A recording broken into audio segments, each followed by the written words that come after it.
Good morning, everyone. The time being 10 o'clock, we're going to get started. Welcome to all the subs to Ways and Means. And I'm going to open the public hearing on SB 511 and invite Senator Murphy to introduce the bill.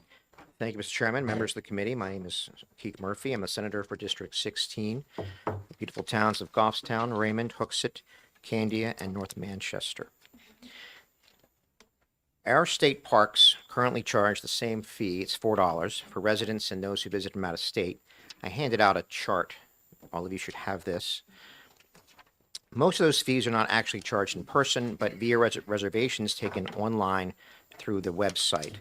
And as you can see from the chart, we're the only state in New England not charging a separate fee structure for out-of-state visitors. This bill is intended to increase revenue for our park system. It's badly needed. It is important to know that some of our parks have limited admission, and it is not uncommon for New Hampshire residents to be turned away because of reservations taken online by out-of-staters. I will tell you that I personally take my family regularly to Kingston Park, and maybe 1 out of 4 times my family's turned away. And sometimes we do get in, and the parking lot is full of Massachusetts plates.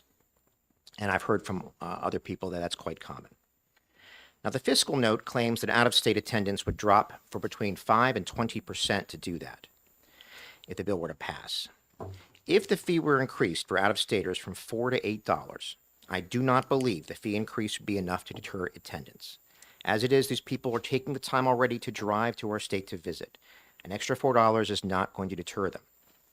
And at $8, the fee would also still be less than half of what Massachusetts is charging our residents.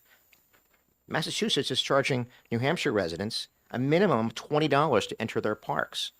But under the bill, we would still be charging them $8, or no more than 50% of, or double what we're charging New Hampshire residents. This bill was filed once before, in 2024, Senate Bill 345.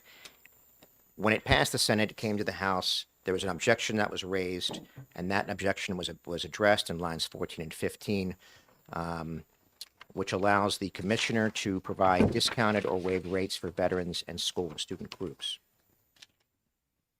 I was assured by the department in 2024 that this issue was being considered seriously and would be addressed, but that hasn't happened. In the last 2 years, I've sent at least a half dozen emails to the department. They were not returned. I didn't get a response.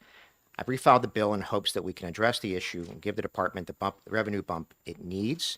It means up to $2.2 million in additional revenue. And I hope that this will give the department the revenue and allow our residents to continue to visit the parks for the same fee that they currently enjoy. And with that, Mr. Chairman, I'm happy to take any questions. Representative Shamberg. Thank you, Mr. Chairman. Thank you, Senator, for coming in today. I have 2 questions. The first one, given the fiscal notes estimating potential revenue losses of up to $1.5 million annually, could discounted resident fees undermine the funding needed to park maintenance and services? I have found, thank you for the question, Representative. I have found there are times where department heads decide they do not like legislation, and they tailor fiscal notes to make that point. And I think anyone who serves in legislature for any period of time sees that occasionally. The prior commissioner, who's no longer with the department, did not like this bill. She didn't like it in 2024, and she told me so. There is no scenario that I believe it is reasonable to believe that this bill decreases revenue. It does not require the commissioner to lower rates for New Hampshire residents. They can stay at $4. It simply says the commissioner can charge New Hampshire residents half of what they charge out-of-staters. So if we stay at $4 for New Hampshire residents, it can go to $8 for out-of-staters. This is a significant revenue boost for the department. There's no scenario, in my opinion, realistically, that this means less money for the department. There's no revenue loss. Follow-up question. Does legislatively capping the resident fees limit the Parks Commissioner's ability to respond to changing costs, visitation patterns, or long-term infrastructure needs?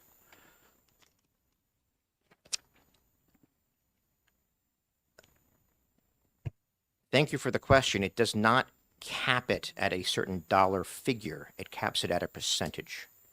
If you read the line 6,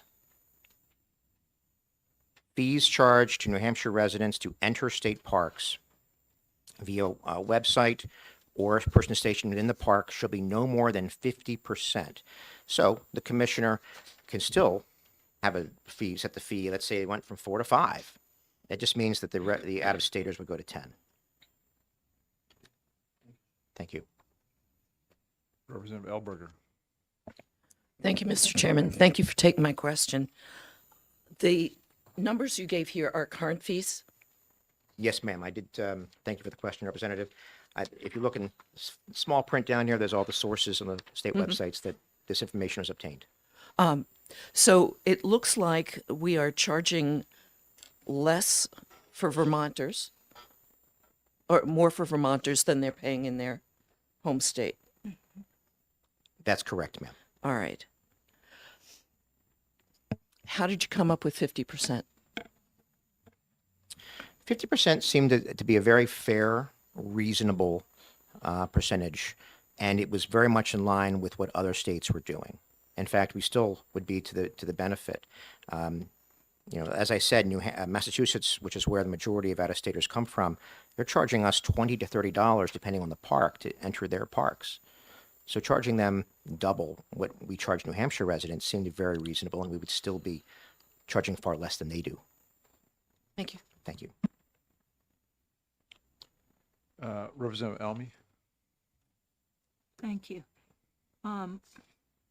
We're all ready for the annual pass above everybody except equal with Massachusetts.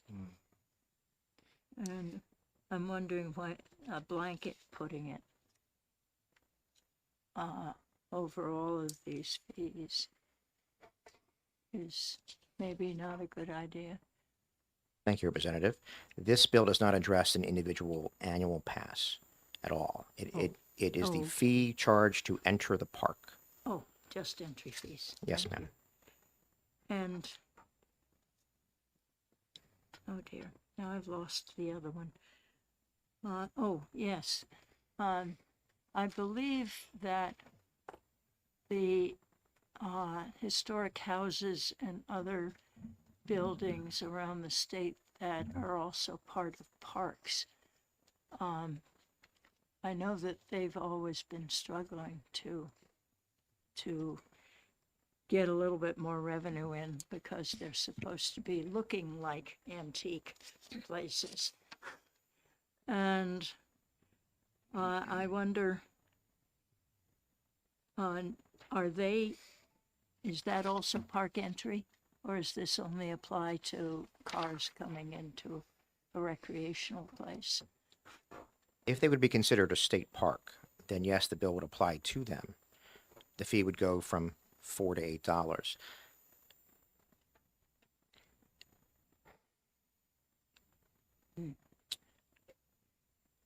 Having said that, Yeah. in my experience, most of the groups that visit those locations tend to be affiliated with schools and such. And lines 14 and 15 gives the commissioner specific ability to waive or discount fees for those groups. Right. I happen to think there ought to be more adults visiting some of these places too. Well, I would certainly encourage all of us to visit those parks and pay whatever fee we believe is appropriate. Still have a question. Representative Breyer. Thank you for taking my question. So, I think you already answered this, but so as far as like camping, you're just talking about the park entry. That's the only fee you're talking about.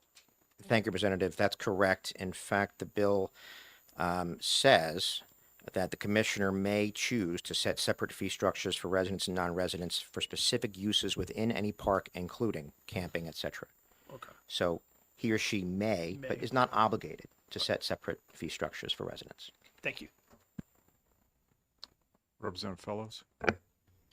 Thank you for taking my question. I can't say I've ever been there in the last 30 years, but my understanding is that Hampton Beach is a state park and that the way you pay to get into Hampton to get there has to do with parking and the parking meters. Is that correct? And how would that work to distinguish residents from non-residents? Thank you, Representative. In my experience, and I have not been to Hampton in a few years myself, but yes, it's charged a simple fee at the meter. This is to enter state parks collected via a website or by someone stationed within the park. So I don't believe it would apply. I think it theoretically would be possible because usually those meters require you to enter your license plate information into the meter, but that wouldn't be applicable in this case. It specifically says collected via a website or a person stationed within the park. Thank you. Representative Elberger? Thank you, Mr. Chairman. Out of curiosity, do you know what leads to the decision about where within the ranges some of these other states are? For example, Massachusetts charges $20 to $70 for non-resident camping. Do you know how they distinguish the 20 to the 70? Representative, thanks for the question. I'm not a resident of Massachusetts. I have to believe that it's most likely that they have a similar setup that we do, and that the commissioner there probably looks at this like a business, and they measure supply and demand and set the fees where they believe it's going to maximize revenue. Okay, thank you. Thank you. Any other questions? I guess my concern would be that, well, first let me ask, is the Parks and Department experiencing a shortage of revenue? My understanding is yes. Okay. Yes. All right. But when this chart we're looking at, the only thing that would be affected here is the park entry fee. That's correct, Mr. Chairman. Okay. The fiscal note, the magic number here was in the bottom of the page 1, increasing non-resident day use fees by 100% would generate approximately 2.2 million in additional revenue. So I believe that would be a very strong positive for the bill and for the state as a whole. Okay. I do not and then- believe it would deter visitation. Yeah. I mean, the other thing I'm looking at is New Hampshire, Vermont, and Maine are kind of competitors when it comes to tourism. And, you know, we're $1 below Vermont, it looks like, and I don't know why Maine has such a big range, but it may depend on the size of the park or something like that. Would it make sense? And we don't want to, I mean, in my mind, we don't want to discourage visitors. Does it make sense for us to just increase our, and I certainly am sympathetic to New Hampshire residents paying less, but given, when you look at this chart, you know, basically what's being paid, depending on what park they go to, isn't all that different. Does it make sense to just increase the park entry fee to $5 or $6? Something where we're not, although I guess the problem is Maine has a $2 to $7. It'd be interesting to know, what is a $2 entry fee buy you? Is it just some small little site that people aren't that interested in? Because I guess my main concern with this is, I'm sympathetic to what you're trying to do. My main concern is I don't want to lose business. Yeah, I understand that, and I also don't want to lose business. Some states have a variety of fees that are charged so that higher demand parks have a higher fee than lower demand parks. New Hampshire and Vermont have chosen to go the other way and have a blanket, predictable fee across the entire state. Again, Maine and Massachusetts charge out-of-staters significantly more money. And I do not believe that changing the fee for out-of-staters from $4 to $8 would deter business. They spend more than that in gas to get here. It would be I think they would view it as a modest fee increase. Why are you saying $8? I thought it's a 50% increase. So It is. If we assume that, I'm assuming that we wouldn't change the fee for the in-state residents, Okay. which means the out-of-staters would go from $4 to $8. Oh, it's 100% more? I thought it was 50% more. It's 100? Okay. You do it the other way, $8, $4 is 50% of $8. Ah, okay. Thank you for that clarification. I certainly share your belief that having as many people visit our parks is a good thing. Yeah. But some parks are maxed out, and we're turning away New Hampshire residents. So to the degree that it would deter anyone from visiting those very busy parks, that would mean more spots for New Hampshire residents. Okay. Yes, Representative Elberger. Thank you. Do we open parks to New Hampshire residents earlier than perhaps we do to other states? I don't Or bel- does that, would that only apply to something like camping, reserving camping sites? Thank you for the question. I'm not sure I understand it, but if I do, the answer is no. I believe that parks open consistently for everybody. Thank you. Representative Atkins Phillips. Thank you, Mr. Chair, and thank you, Senator, for taking my question. I'm just wondering if you have any historical perspective about when the fees were last set, and perhaps the park entry fee of $4 has been in place for some time, and that if you were to control for even recent inflation, it may be the case that the non-residential raise of fee might be in pace with kind of the historical and timely lapse of time. Thank you for the question. I believe the fee has been unchanged for quite some time. I cannot give you a year, but I would believe that it's been, I think I was on this committee in 2010, and I believe it was $4 then. To answer the second part of your question, in my experience, it is very difficult politically to raise a fee or a tax. And I think everyone here can agree for that. And if we're going to charge more for out-of-staters, I believe that's a reasonable and achievable way to raise revenue. Representative Breyer and then Representative Swanson. Thank you. Thank you for taking my question. I'm looking at this and I'm looking at the other fees and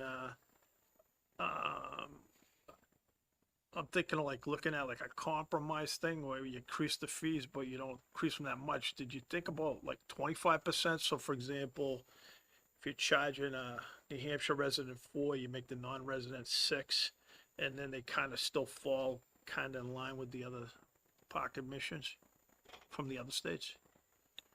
Thank you for the question. I think that the $8 for out-of-staters is reasonable. However, the bill is in your possession as a committee, and whatever you choose to do with it at this point is up to you. I would, if it came back to the committee, to the Senate at $6 instead of $8, I would support concurrence.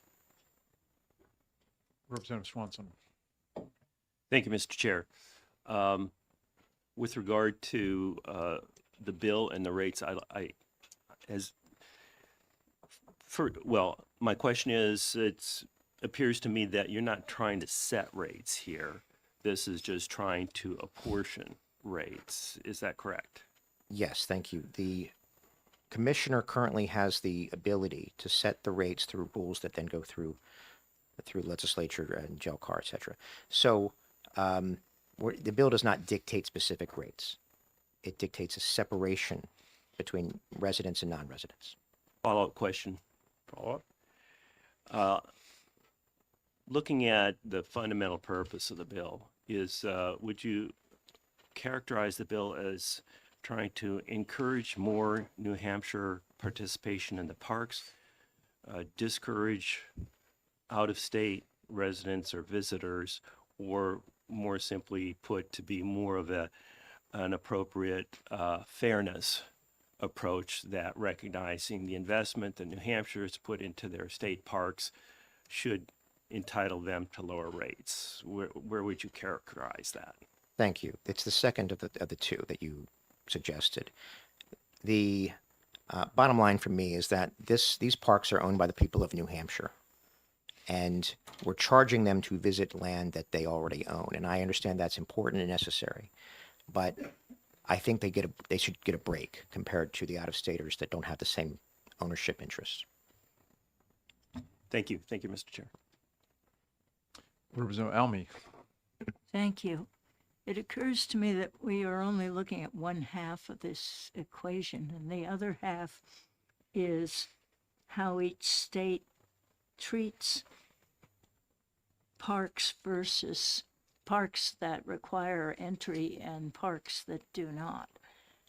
And I only know a small part of Vermont, and perhaps my colleague over here could tell us more about it, but from my experience in Vermont, they're mostly trying to push historical monuments and historical places, and that they do charge for those if you're going inside and looking at exhibits and things like that. But how many lakes charge fees in Vermont? Well, again, the lakes aren't parks. Lakes aren't parks, but we have lots of lakes that are parks. Yeah, I'm not aware of any. We have basically, boat ramps and things that out-of-staters can't use as well, and there isn't a fee. Right. Right, it's something that's very difficult to charge a fee at, because you'd have to have someone there all day for nothing. We do check the boats for milfoil, going back to the other bill. Yeah, We And do more have, than we we do have natural and cultural resources people here as well, if anyone has any questions for them. Any more questions for the senator? Seeing none, thank you very much, Thank Senator. you. And I would ask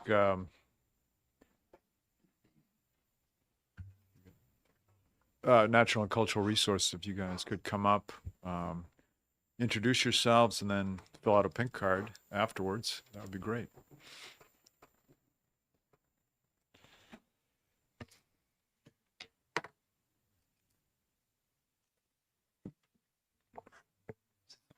Good morning. Colin Capel, Chief of Staff, DNCR. Darian Messer, Deputy Supervisor of Park Operations, New Hampshire State Parks. Okay. Questions? Representative Breyer. Quick question on the camping, and I kind of know why, I think I know why some of these fees are a little different in other states. So if I remember, you got primitive campsites that are just a tent, and then some of the have like cabins or lean-tos or possibly electric hookup. So are the rates, when you look at these ranges, is it because the rates are like a primitive site versus one with a hookup? So in New Hampshire, the primitive would mean that you wouldn't have access to a flush toilet or a shower. You know. Yeah. Okay. How about now? No, pull it close. Pull it closer to you. How about now? Okay, so in New Hampshire, our lowest rate is a tent site that would have no access to flush toilets or showers. It would be pit toilet access only. Our highest would be Hampton Beach, which is full hookups on the ocean. So there's many tiers in between. It's all amenity based.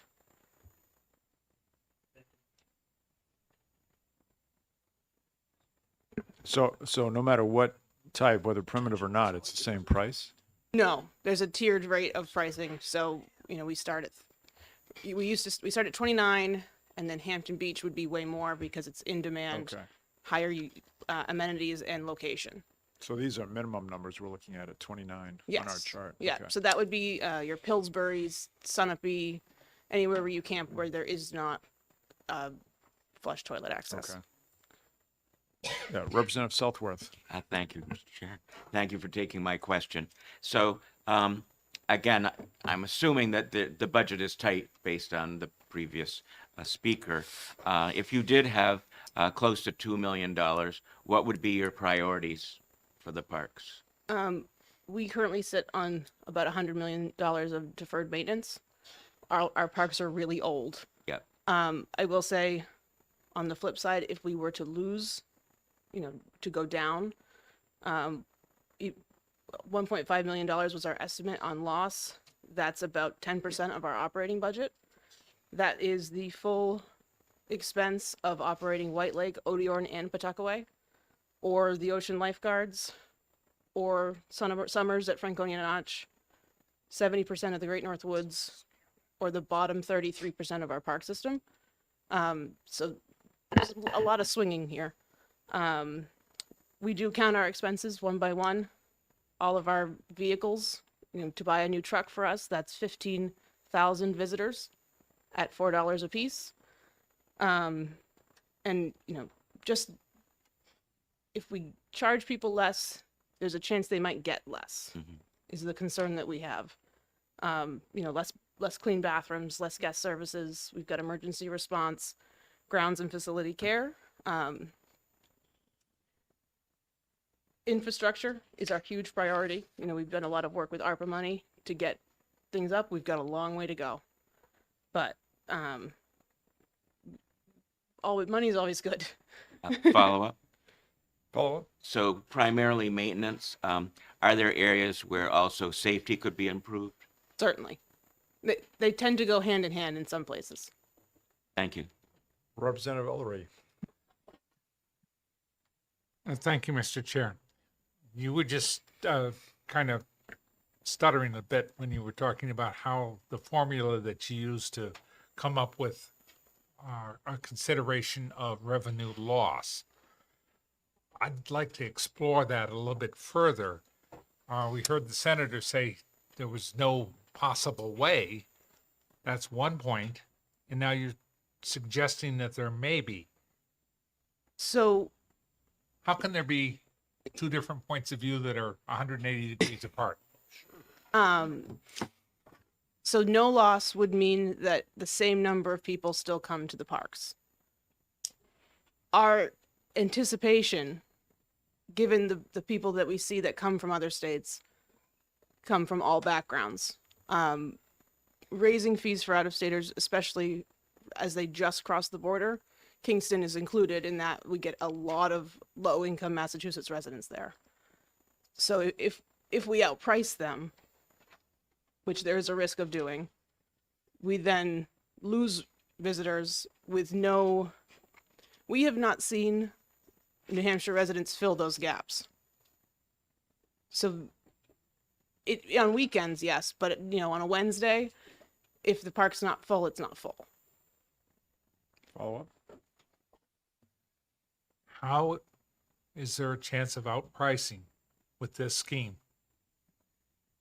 $8 per person for a family that's currently paying $4 could outprice them.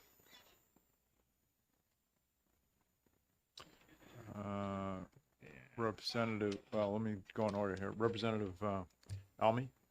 Yes, two questions. One, doesn't this wording allow the commissioner to try raising prices strategically in different different parts of the park system? And then if it doesn't, does it allow him to doesn't it allow him to raise them, say $1 and see what that does, and then raise it again? How much bureaucracy would it take to make each of those changes? Each of those changes would have to be approved by fiscal. By fiscal, only by fiscal. So that's not too bad.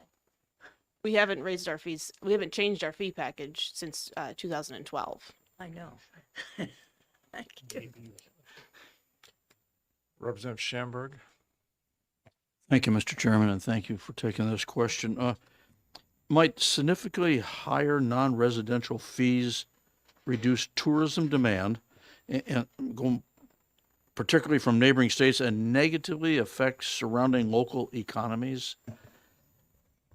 Certainly. We saw one of my favorite examples of this was when Greenfield was closed for the ARPA project. The local grocery store came out in the newspaper and said, this is going to hurt us for the year. Parks are not just parks. We've got local economies that are built around them. I will say also, the states around us, all of them have some component of general funding. Massachusetts, it's 71% general funded. Vermont State Parks is 25% generally funded. We are only capitally generally funded. We are operationally self-funded. So our view has been since that began that all of our visitors carry the same burden of maintaining our park system. The people who enjoy the park pay for the park, which would offset, comparatively to Massachusetts, a much higher tax burden to everybody. Representative Hacken Phillips.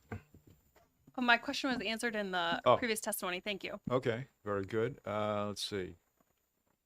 No, And mine Representative Ohm. wasn't. What's that? Oh, wait a minute. Representative Ohm, and then, Yeah, thank you, Mr. Chairman. I was kind of shocked to hear that our wonderful parks are facing about $100 million of deferred maintenance. My question is, did you get any relief in the current budget that happened that would improve your ability to maintain the parks? This previous budget, most of the funding went to the replacement of the Cannon tram. We've got smaller increments, but most of our normal capital funding was not included in that.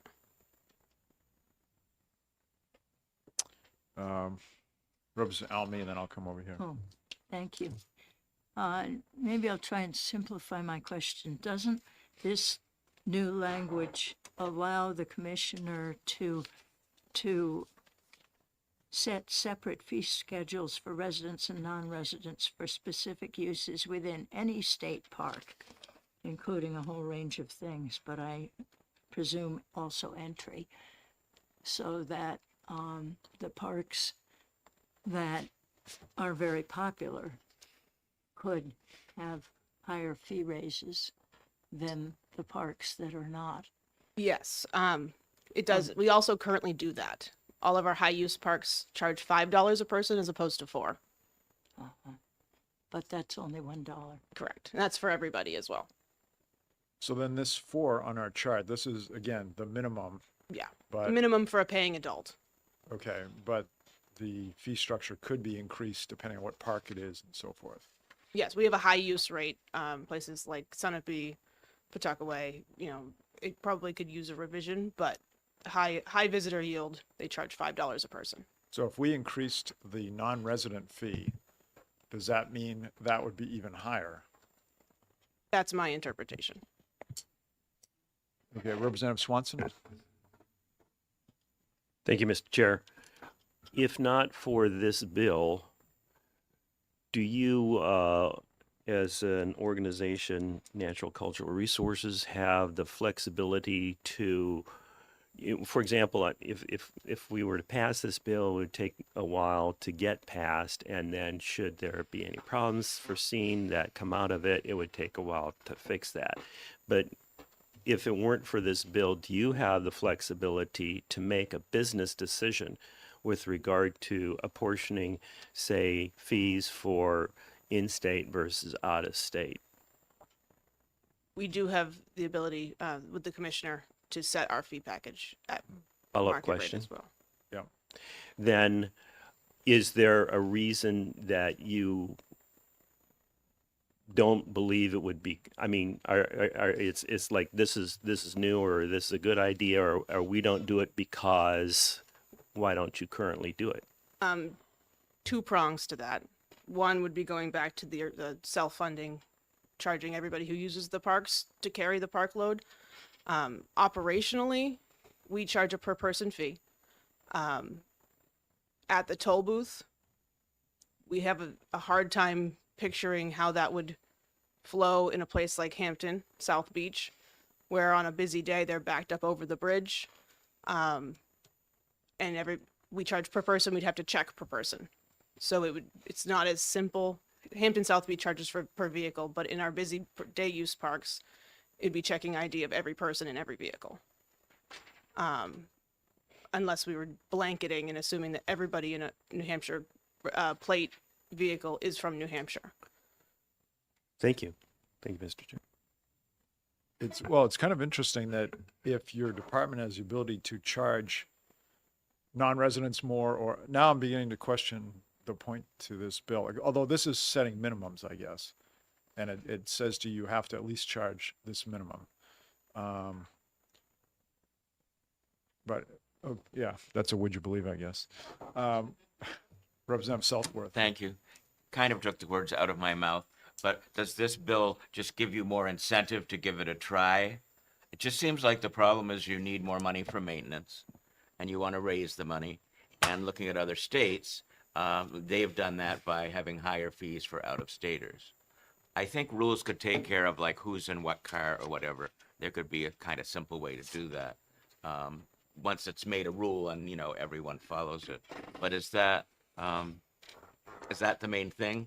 Getting more money for maintenance, but finding a fair way, but you haven't really tried the way of charging non-residents. We have not explored, well, to your point, Historic Sites does charge a $1 differential on non-residents. They have extremely low visitation.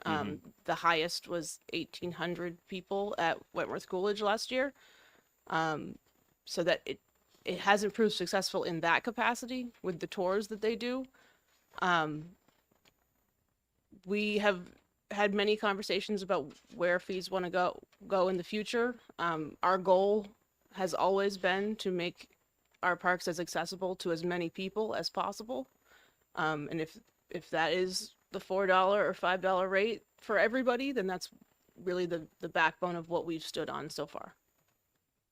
Follow up. So obviously there's not an easy way to deal with your 100 million deficit. No, we've been plugging away at it as best we can. Yeah. Thank you. Yeah, it does sound like increasing the fees a little bit isn't going to plug much of that hole. Our park system is really, really old. Yeah.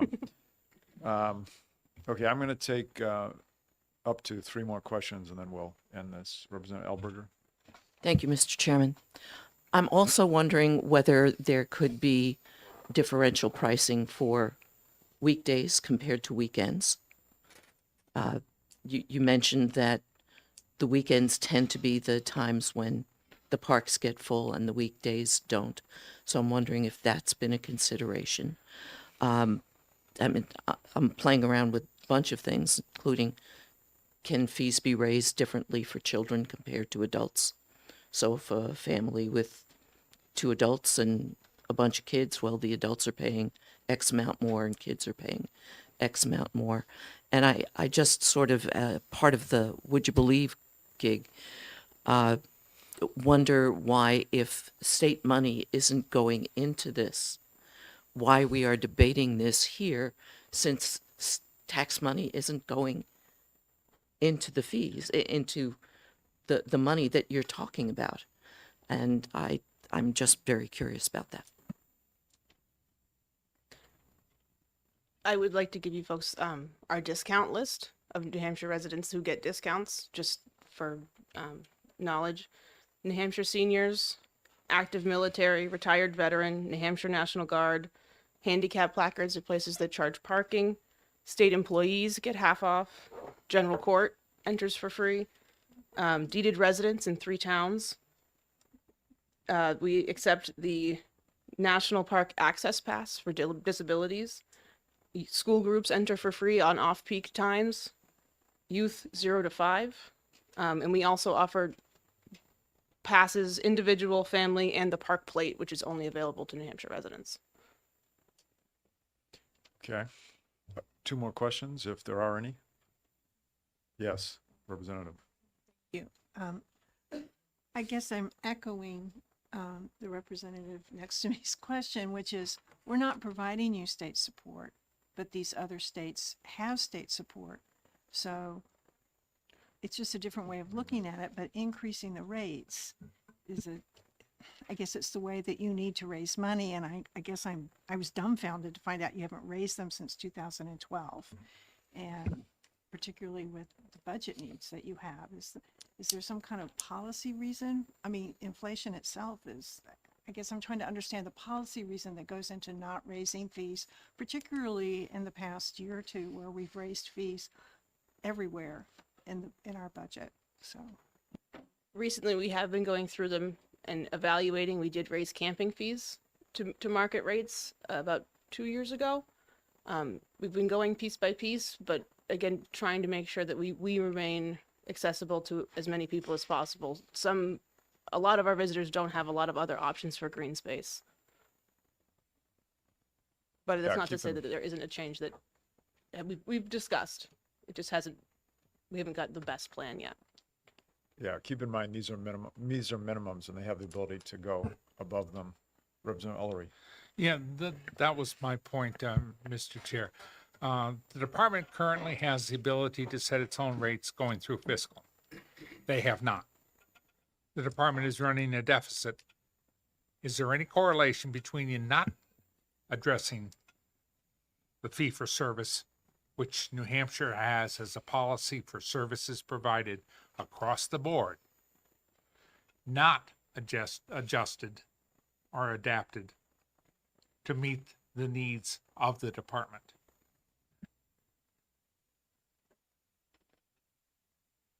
The best way to operationally, we operate, our revenue pays our expenses. It has not been enough to go in and do, the 90-year-old septic systems in some places. They're not quite that old, but they feel that old to me sometimes.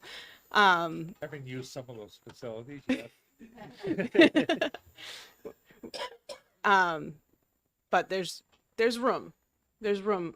We just have to find the best way for everybody to make sure that we remain accessible. All right, that we've expired the three additional ones. Unless someone has something so burning that they think it's something new. Kind of new. Well, Representative. I was gonna say, because you do use peak pricing on the ski areas, because you have peak periods and non-peak periods with rates. So you do have a policy for the ski areas where you adjust the rates based on peak and non-peak. And I guess could you believe that you could do that at the other parks too, based on the weekends versus weekdays? I would want to dig a little deeper into what that would mean, just with the statistics of it all, but there's nothing saying that we couldn't. All right. With that, thank you very much. And I'm going to close the public hearing. Unless there's somebody else that wants to speak on that, I'm going to close the public hearing on SB 511. And if you'd fill out a pink card for me, that'd be great. Thank you. Okay. I want to get started right away on inviting the state treasurer up, Monica Mezzapelli, and hear her thoughts on the state of the treasury, and then we'll get into the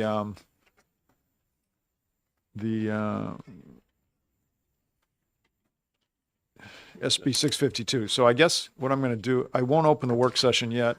This will first be an update on the treasury.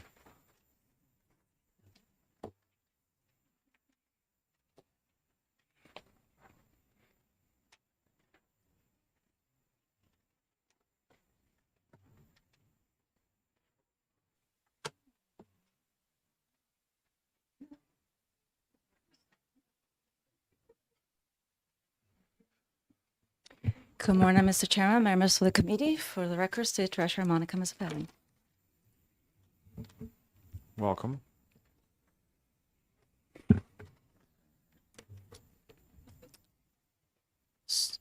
So what's Mr. Chairman, what's being distributed is our graph of our cash balance over the last 3 years, and you've seen that chart before. So I just wanted to share that with you to talk about the status of our cash position.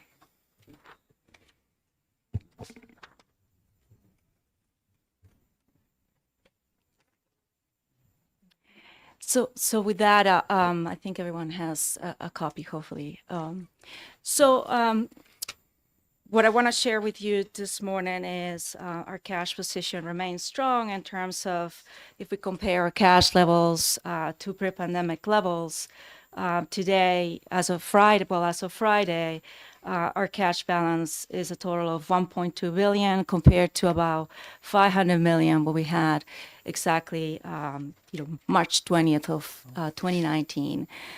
So that still shows that we continue to have a strong position compared to previous years, but not not over the last few years when we started receiving the federal funds, and also when our revenues were outperforming. So compared to, if you look at the chart, the blue line, and we look at, again, as of March 20th, last Friday, we had about 1.2 billion. If we look at the same date, the previous year, we had 1.7 billion, and then a year prior it was 2.1 billion. So again, our cash levels have decreased over time. Key drivers of that is, I could attribute that to several factors. Less cash receipts over the last year, the repeal of the interest and dividends tax. We continue to spend ARPA funds, and our program spending as part of our budget continues to be steady. So all of those factors together are really showing how our cash position has decreased. Our daily cash balance has decreased between 30 and 40% year over year. So that's just the reality. That's the status of our cash. I think one of the challenges right now is to again, the pressures of budgetary pressures continue, and then our revenues are still, trying to perform in line with expectations. So, but that's again, you can see it in our cash balance how that's reflected, how we're spending a little more than we were anticipating. In terms of, I believe what you wanted to hear from me is an overview of how we manage our cash, if I understand that correctly. So again, we look at this cash cycle, a cash balance cycle, to as you can see, our spending and our cash receipts are consistent year to year. That means our requirements are when we have to make payments, those remain the same because of some of those are in law, or others are just the way we pay and we purchase our items. So again, it's consistent year to year. So we look at this cash cycle, and we look at the liquidity needs we have on a weekly basis, on a monthly basis, and we try to maintain as much liquidity as possible to be able to meet our obligations, our payroll, our Medicaid provided payments. Those are large files that we send to Medicaid providers. That's another expenditure that has increased over the last two biennium. As you may recall, those rates increased. So that has impacted our cash position. So we look at those cash needs, and so is an analysis. We review that on a regular basis. So then we determine what it is that we don't need immediately. So those are the funds that we invest, and we try to invest them strategically, with a short-term strategy or an intermediate term strategy. Again, what we need immediately, we keep our financial institutions. We ask them for the best rate to all of them. And again, we try to manage our liquidity that way. With our investments, we have a fixed income strategy. We invest our funds in securities that are, liquid enough, U.S. Treasuries, securities that allows us to maintain, and if we need our funds, we should be able to get them. But we try to invest them in a way that would allow us to generate good income. And so, in essence, that's what it is. We just try to manage our liquidity needs, and what we don't need immediately, we put aside, and we try to see if we can invest those between. We essentially have two buckets. One is if we try to keep those funds that we'll need over a period of 12 months, and the other bucket is those funds that we don't think we're going to need them, so we stretch those maturities a little bit longer. But we're constantly watching, and because we are. As you can see with this cycle, we're spending a little more than we had anticipated a year ago. So we continue to adjust the way we have our buckets to be able to meet our needs and to generate the interest that you're anticipating. So in essence, that's how we manage our funds. We pool all our money together, all of our liquor funds, lottery funds, the general fund, all tax receipts, all are in our pool cash. So that's how we try to generate as much earnings as we can. Okay, thank you. Questions? Representative Ohm. Yeah, thank you for your very nice chart showing the cash balances. Of course. My question is, when will we get into trouble with this? Specifically, at what point does a cash balance decrease to the point where we have to issue some notes or bonds to get liquidity? We haven't had the need to issue bonds for liquidity reasons. I mean, we issue our bonds for our capital projects. Those actually help us because when we issue bonds, and we're in the process of doing that right now, our sale is scheduled for April 7th. So when we issue our bonds, we actually get the cash proceeds. So those help us with the cash need. So that helps us. But in terms of liquidity, we haven't really had the need to borrow short term over the last 5 years, or actually I should go back to, I think there was, I think the state was considering issuing some short-term securities back in, I think it might have been 2019 or before that, but it was just, if you look at if you look at the chart, and we have a low point, and that is, during the December timeframe until we start receiving tax receipts again. That's when that period of time is our cash is at the lowest point, and so that's when we start considering doing, like this year, for example, we had to liquidate some securities in order to meet our obligations. In the past, that's when short-term borrowing was needed. Our goal is not to borrow, so our goal is to, if we need to liquidate securities, that's what we need. But we don't really want to get to the point. So we structure our securities so we're able to generate enough income to cover that. I guess your question about, when will be the, worst case scenario? How close are we? I think it really has to do about our budget. Our budget for this biennium, for fiscal year 26, I think revenues were lower than the actual total appropriations. I think maybe because there was the expectation to use some of the surplus funds.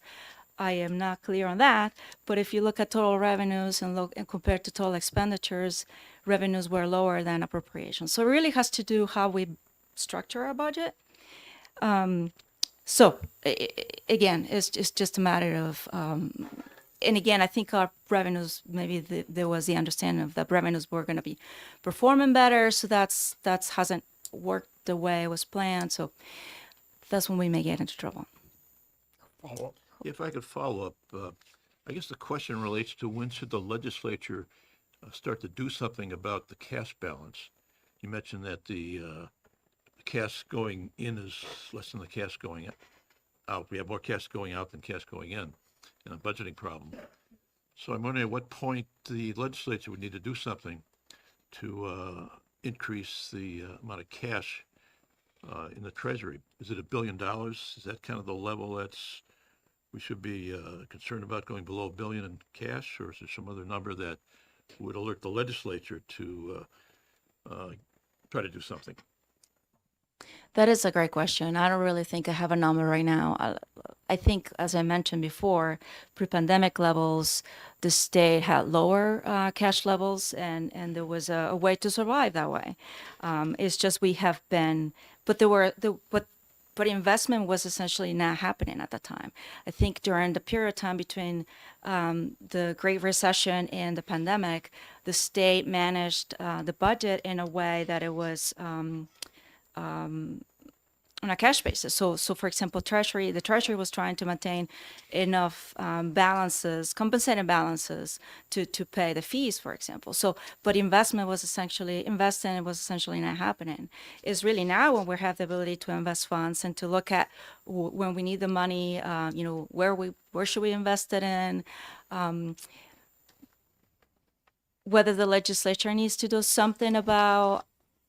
I think, again, it has to really do about the level of spending. If we're able to maintain a level, again, raise enough revenues to support the level of spending, I think the Treasury will do just fine. The other piece is we've benefited from, a little higher interest rates. Those are going to come to a point where they're just going to, hopefully be above inflation. But at a minimum, we have to really maintain our cash levels in a way that we can survive inflation. Hopefully that helps. Representative Schamberg and then Representative Swanson. Thank you, Mr. Chairman. I want to make sure, this is the work session on 6:52? No, we're not in No. a work session yet. This is just, Will the treasurer still be here when we get Yes. to the work session? I will wait Okay. till then. okay, that'll be immediately following this question and answer. Yes, Representative Swanson. Thank you, Mr. Chair. This engineer likes to look at systems, and we have a system here, and also is concerned about the stability and viability of any system. And a couple things that jump out, and I think it was alluded to a few moments ago, is that beginning in summer a year ago, that it was the cash status was $500 million less than than 12 months previous, if I'm reading this graph correctly. But there's something else that jumps out to me. In addition to the steady decline, which I presume something would have to be done if, the status quo is not going to resolve it. But it is a widening gap. It's actually increasing. I think that's $700 million lower than this time last year than at the beginning of the period, which was 500 million lower. So it seems to be accelerating. Is that a proper interpretation? I think so. Again, I've been tracking the rate of decline, and it's been pretty consistent, about between 30 and 40%. Again, it has to do with not one reason. It's just several pieces going at the same time.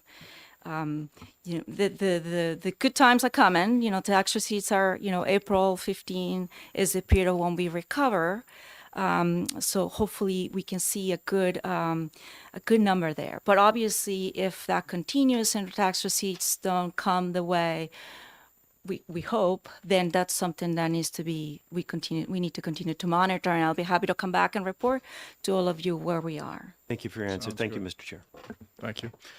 All right, one last question, Representative Elmy. Thank you.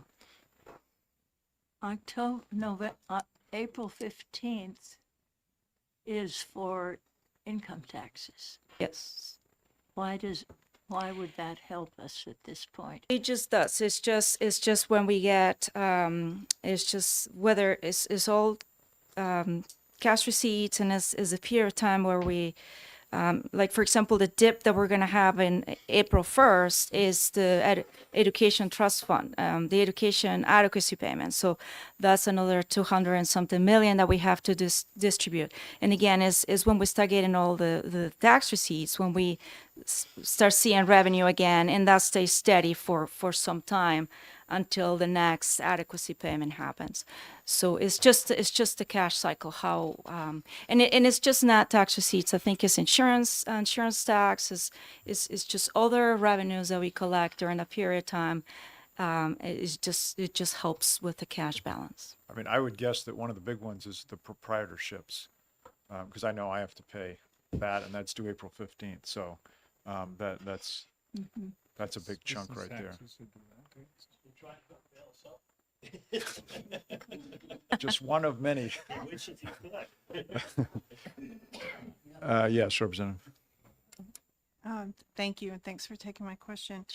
Do you have a sense of what the impact of the tax amnesty was on keeping this blue line high rather than dipping down even more? Unfortunately, I don't really see a huge benefit, because I think what happened is we received the tax payments in December and also January and February. So as you can see, the line is pretty flat compared to the previous year. I think it did help, obviously. It's just the effect on our cash balance is I don't see it as being significant. You're welcome. Could I just Okay, yeah, one last question, Yeah. then I'd like to get on to Uh, the bills. the yeah. tax amnesty, you get to take credit for the entire amount, right? It isn't that maybe 2/3 that tax amnesty money is credited back to previous years. And those are details I'm not familiar with, but perhaps that will answer the question. I believe that that's true, but I'm not sure it seems to be true for some calculations of the government and not for others. Okay, any other questions? If not, thank you very much, and we'll move You're into a work session. And Would you like me to stay or? you might as well stay, because I Okay, think we're thank gonna you. be asking you questions. All right, so I'm gonna open the work session on, we're gonna go a little out of order here, so we're gonna, given that the treasurer is here right now, open the work session on SB 652. And I know there were questions on, actually, let me just pull this up.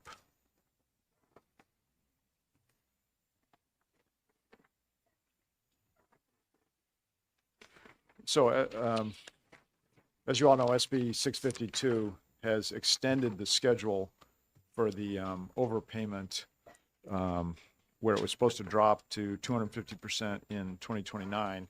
It'll now go through a much more gradual decrease so that we don't have the sudden, if there were to be a run on everyone asking for their overpayments back, this at least would mitigate that. Because I think one of the things that we saw previously, when it was close to dropping, it doesn't have to wait until the year before.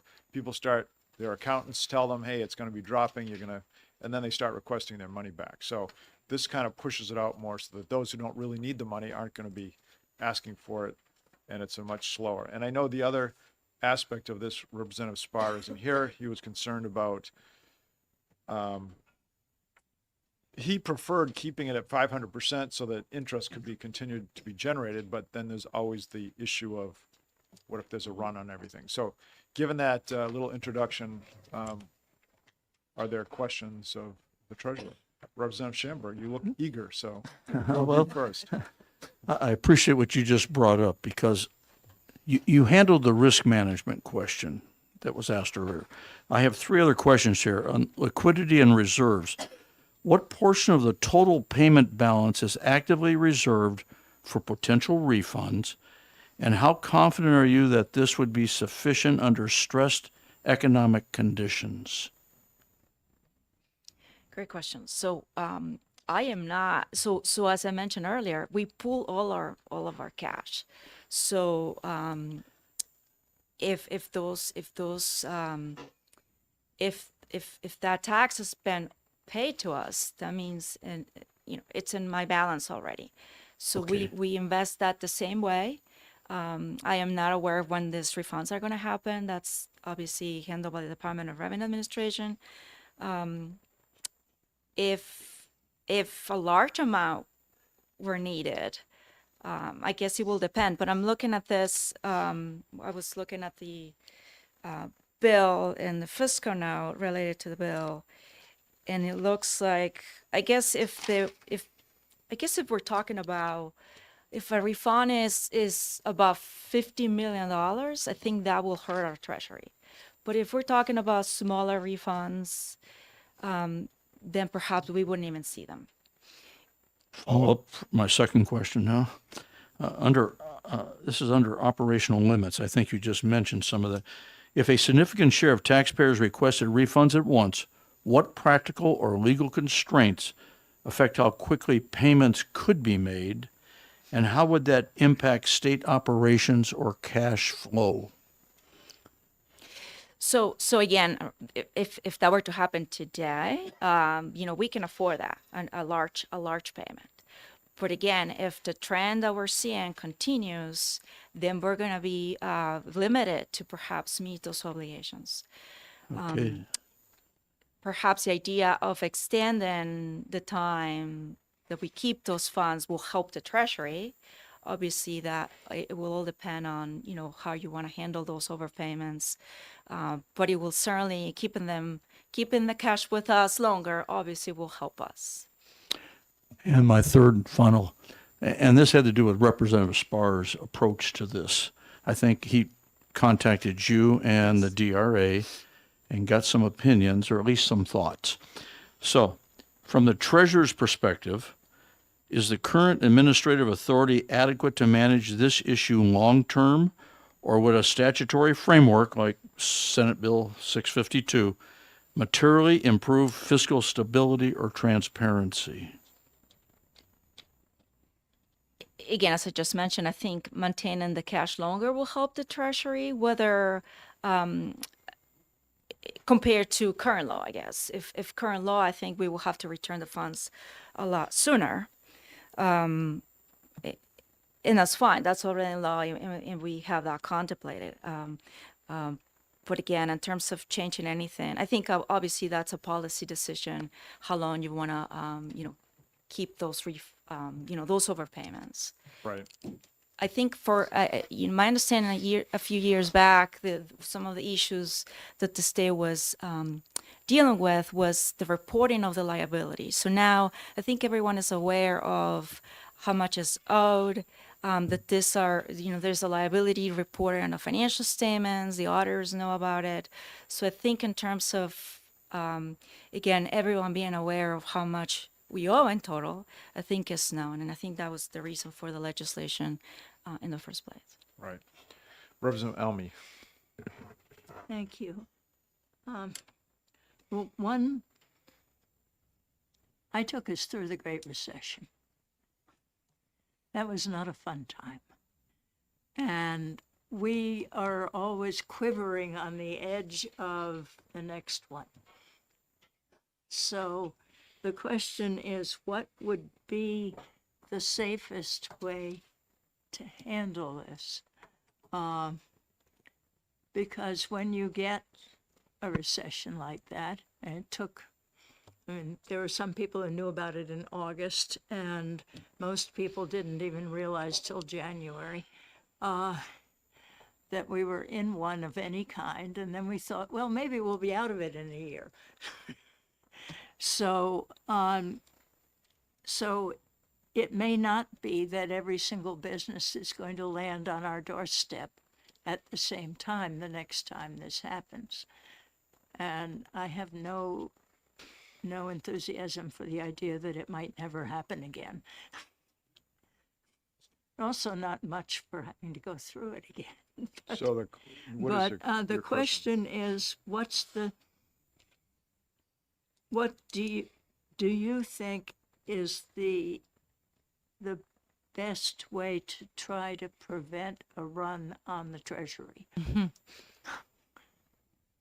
That is a great question. Obviously, I can't predict a recession either. I think right now we're dealing with some uncertain times that I think is testing a little bit of is going to test some our businesses and inflation, whether it stays or not. And again, I think I quickly can share that, again, we're about to issue bonds, and our what we were expecting to pay on our bonds is a little bit higher than what we wanted. And we were planning on issuing a refund, and we may not be able to refund the bonds because, again, the yields and the rates have increased significantly. So things, are not really working in our favor right now. So again, it's hard to predict, even harder times. Again, I think that's a policy decision. I can share, and again, not taking a position on the bill at all, but I can see the benefit of, again, all things being equal, the benefit of extending the time that, gradually limit perhaps this, when we have to refund overpayments. Again, I'm not just insist. It's a policy decision, not really my opinion. But again, a gradual return of funds perhaps is reasonable.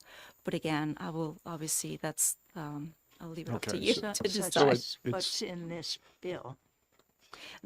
Correct. I think this bill, what it does think is the 50 million is enough. Yep.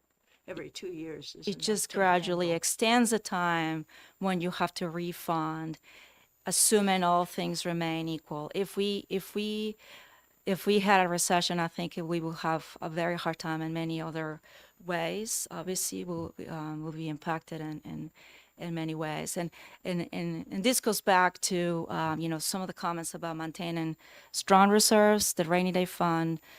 I can't say enough that we should probably try to replenish that. But again, so we're able to survive a recession. Representative Southworth. Thank you, Mr. Chairman. Thank you for taking my question. I think you kind of just answered it. So if there are some red flags, if things start to go south, you could certainly come back to us. I mean, you'd have a sense ahead of time. Again, that seems almost more reasonable than this particular bill, actually. But I mean, we have to have the communication, of when there are red flags and make sure everyone knows and so on. Yeah, Absolutely. I think we want both. I mean, Yeah. obviously, Yeah. we want to know that, but also this smoothing it out, Yeah. not having the big drop to 250% Yeah. seems to make sense. All right, any other questions for the treasurer? I Representative guess- Almy. One that some other people had, if we just did what we've done twice, I think, and delayed the 250 for another 4 years, and didn't do anything else,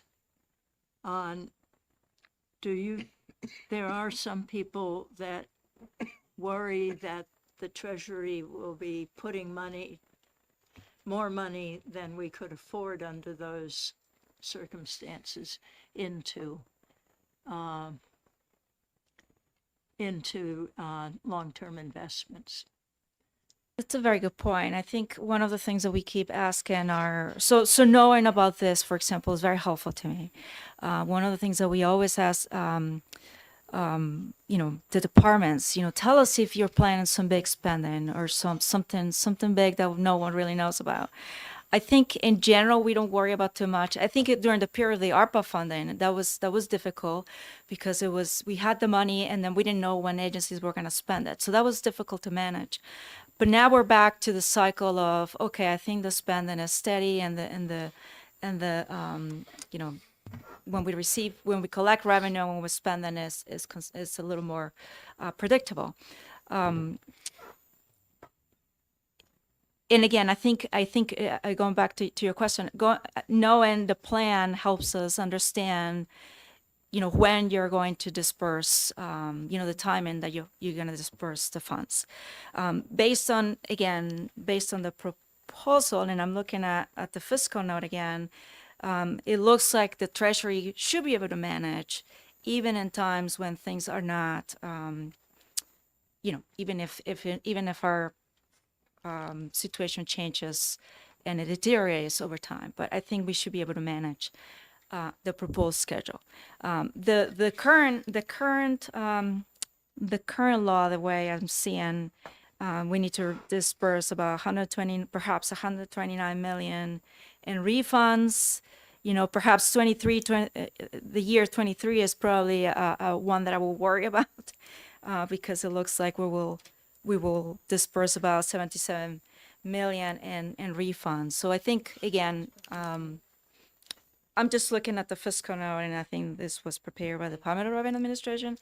It looks like the year 2033. Oh, 33. Yeah. 2033.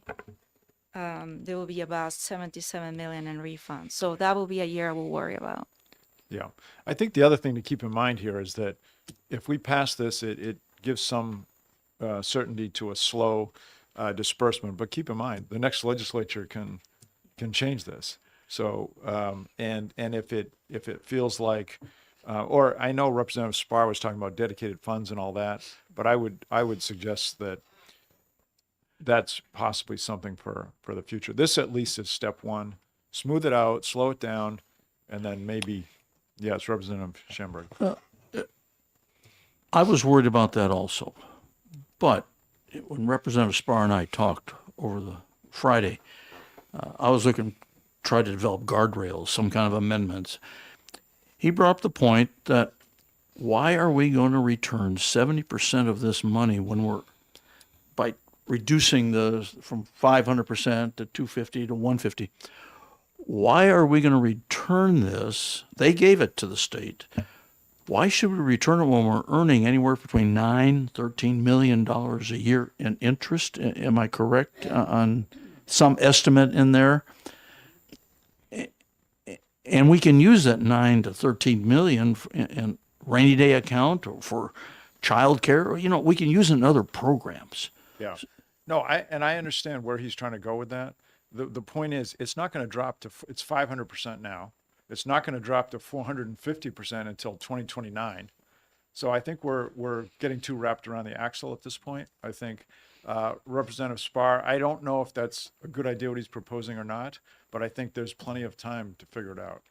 I don't think, introducing, as I said, this can be the underpinning, and nothing's going to change for another 2.5 years.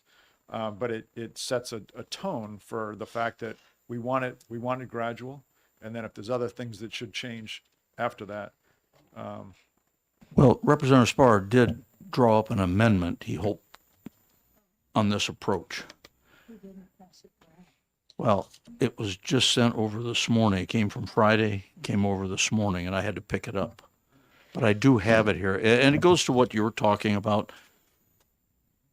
He doesn't want to change any of it, just put it aside, let it earn its interest, and when they call for their money, you can return their overpayments, not their interest.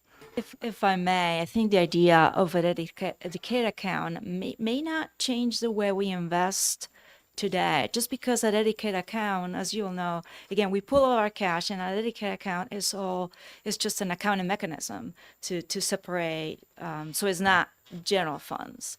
But we wouldn't invest it in a different way. It will be we would just allocate the interest related to that if that money were placed in a dedicated fund. So yes, so we will continue to invest the funds. We will credit interest, but I think it will have to be, again, the same way we invest all of our funds.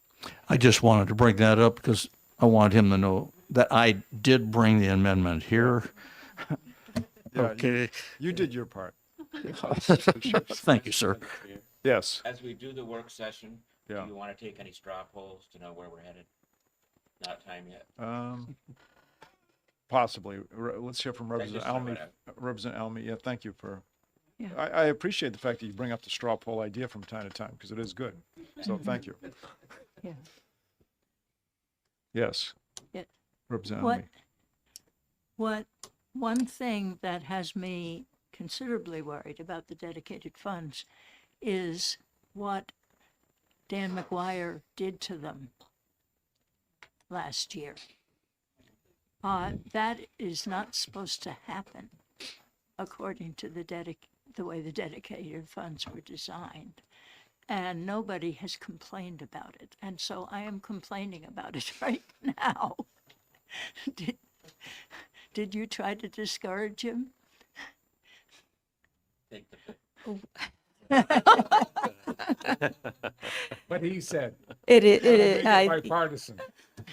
I think that I don't think the only there were several funds that the only thing I said is there were several funds that were in the mix of the total that obviously shouldn't be touched. Like the rainy day fund was one of them, and so I had to share that was probably not a good idea, but he agreed with me. Okay. Could I just add something? We did, during the Great Recession, we did go through, we called up everybody who had over, I think it was $500,000 in their account and had it for a while, and asked them, why do you need this money now? And if somebody didn't need that money for another 10 years, then we took the extra money and we put it in the general fund, and we needed it. But, so we have violated it in that way. But just That didn't sound like what he was doing. All right, so that's a would you believe. Let's, we're getting, is it quick? One last question.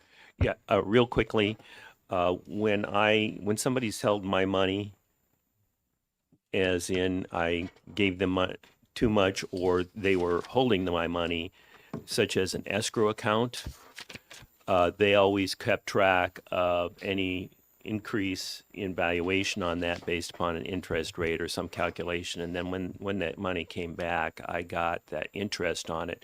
Would you say this situation would be analogous to you're holding money in escrow for people, or is that a different analogy here? Thank you.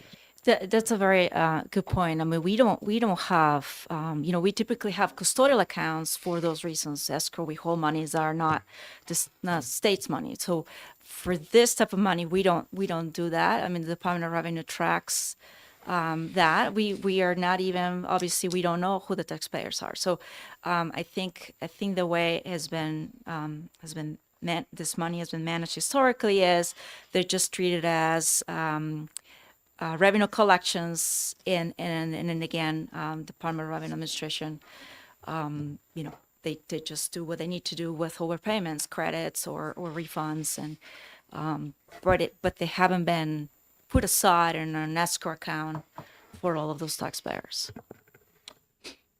Okay, I want to thank you, Treasurer Mezzapelli, for coming today and for giving us an update on the cash position and speaking to SB 652. Of course. Thank you, Mr. very Chairman. much. Thanks, everyone. I'm going to close the work session on SB 652.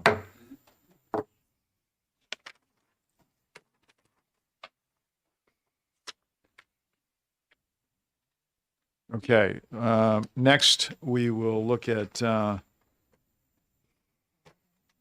going to open the work session on SB 542 relative to limiting game dates available to charities at gaming facilities. And let's see. Any initial thoughts? Actually, that's all you. Or you wanted to go later? Yeah. Yeah, Representative Southworth. Yep, thank you. So yeah, we've been working on this for years. Obviously, more charities can participate. I tried to do the math, 7 to 10. It seems like 14 or 16 more or something. My concerns are ones I know this other committee is working on. Will the operators just get to pick who they add? Do they have fair waiting lists? That just seems a little out of our control. So again, I'm having a hard time. What is going to be the true benefit? I want it to be a benefit. I want to include more charities. But it seems like we still have that old system where we're not quite sure how the pecking order is developed and, who's going to benefit and, so forth. So I know they're working on that, but they haven't finished it yet. Right. Well, thank you for bringing that up. So I'm on the Charitable Gaming Commission, as is Representative Ullery, Representative Spar as well. He's not here, obviously. So let me just give you my quick update, and then we can take it from there. So a couple months ago, we voted. Only the representatives and senators are allowed to have pending votes, and the question was, should we move ahead with increasing a decrease in the game dates? And then there was also something with a tiered approach where a larger casino could potentially have more than 2 charities at a time. The vote on that was 3-3. So we came out of that vote with no recommendation at this time. And the reason is partly there's a lot happening now. There's a lot of new growth, the advent of the video lottery terminals. And so we decided, with no recommendation, I suppose, to basically say we need more time to see how this is developing. Okay, that's item 1. I have 3 points. That's point 1. Point 2 is while some of these casinos are generating a lot of money for charities, other casinos, say more in the North Country or in quieter areas, are not generating a whole lot of money. And so for those charities in that area, and the charities are parceled out per executive council district. So it's not like you can say, oh, we'll just go down to Nashua or the Nash or somewhere else. So they're kind of stuck up there. So now if we lower their dates, they potentially could have blackout dates. And a blackout date is where there's not enough charities to fill the gap. And now they're just not operating. So it hurts the state. It hurts the charities, especially up there where they're not making as much. Yeah, actually, I just mentioned point 2 and 3 in one there. So, so there are some concerns there where it might be too simplistic and too early just to change the number of game dates. And I certainly understand the reason for it. The reason is there's charities that are waiting. Now, oh yeah, actually one other point is that I got some information that while the operators do decide, it's up to 10 days, right? They don't have to give every charity 10 days. So in some cases, operators are starting to decide, hey, I know I've got these other charities knocking on my door. I'm only going to give, this charity 5 days. They're doing good. They're making a lot of money. And so through that mechanism, more charities can potentially participate.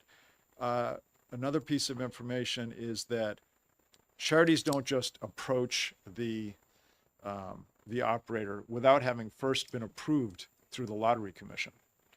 So there's a lot of moving parts, and I am sympathetic to this, but at the same time, I think it's too simplistic, and I don't think its time has come yet. Now, having said all that, I'll let other people talk. Representative Schamberg. Mr. Chairman, in your discussions with the commission, did they even look at, since there's only about 800 charities that are presently using, there's 1,000 that aren't, because in my town, there's one that can't get in, but had they thought about generating a reserve pool, charitable reserve pool, where you'd collect money? There would be stipulations of how you could get that money if you were a charity that was not one of the lucky ones to be. I just wondered what part of the conversation you all had, like the WCA from Wilmot could apply through whatever stipulations, whatever the rules would be, to get some money from a pool. Just an idea. No, yes. I mean, no, the answer to that is no. We haven't discussed that particular All right, item. thank you. Anybody else? Representative Ulrich. Yeah, you're correct. Many of you know that I'm part of the Knights of Columbus, and several of the councils actually in different parts of the state have run into an issue with one of the game operators demanding that they become a 501c3 and that's not what state law says.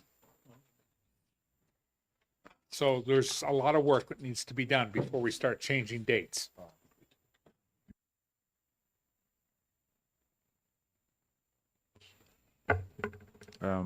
Representative Elmy. Is there any possibility that we could change who chooses the charities Well, that's in that that's commission? Because that it's brings up- really totally, among other things, in the early days, they used that in order to find ways to make us give them more license. Because they picked charities that would come in and tell us what we needed to do.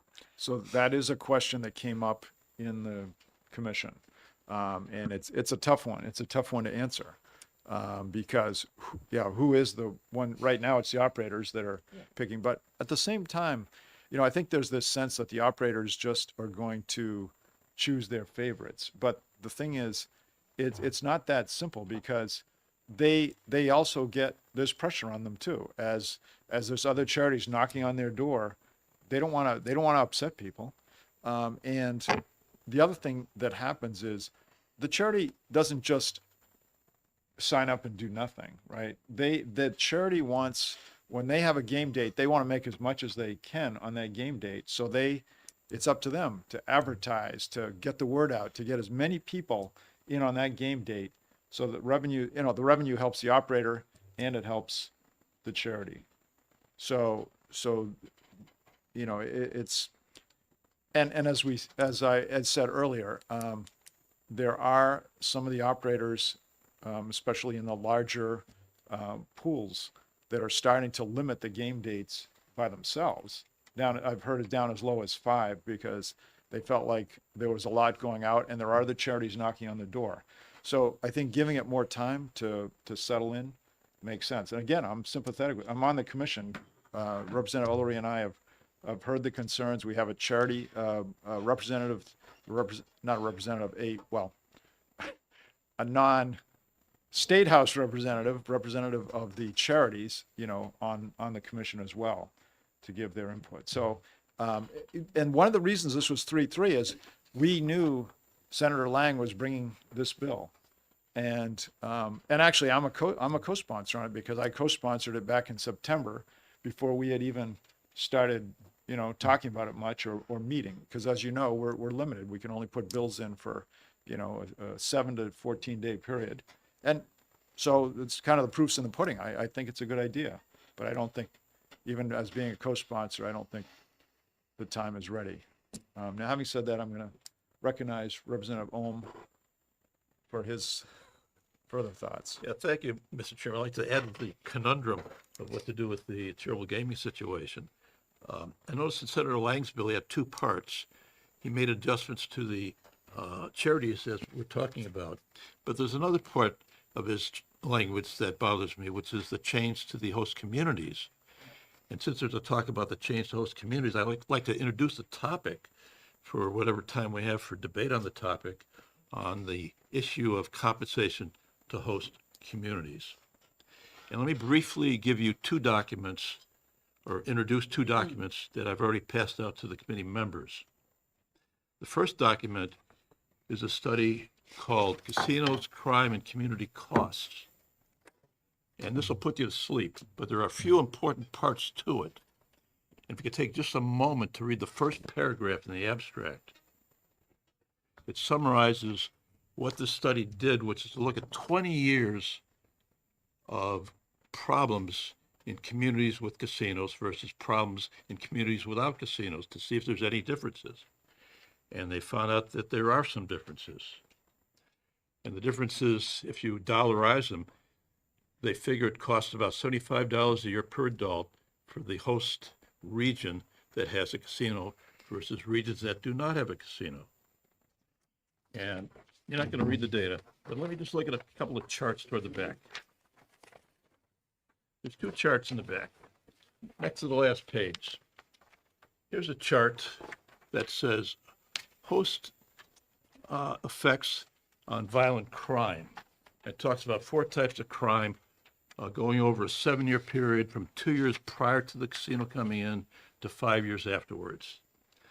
And generally you can see that things are fairly stable until about years 2 and 3 after the casino comes in. And then there's a statistically serious increase in the reported crime in these 4 categories. And then if you flip to the next chart on the following page, talking about property crime, it's similar. There's a correlation between the opening of the casino and then a couple years later that you've got a pretty significant increase in various types of property crime. So I make the case that I think there is a issue for compensation for the host community. And the question is, what's the proper vehicle for that? Now, we've talked about the bill itself, changing the number of days, making it up or down. We can make it 0 if there's no impact on the host community. Why not 0 it out? But if you believe there is an impact, what's the right approach?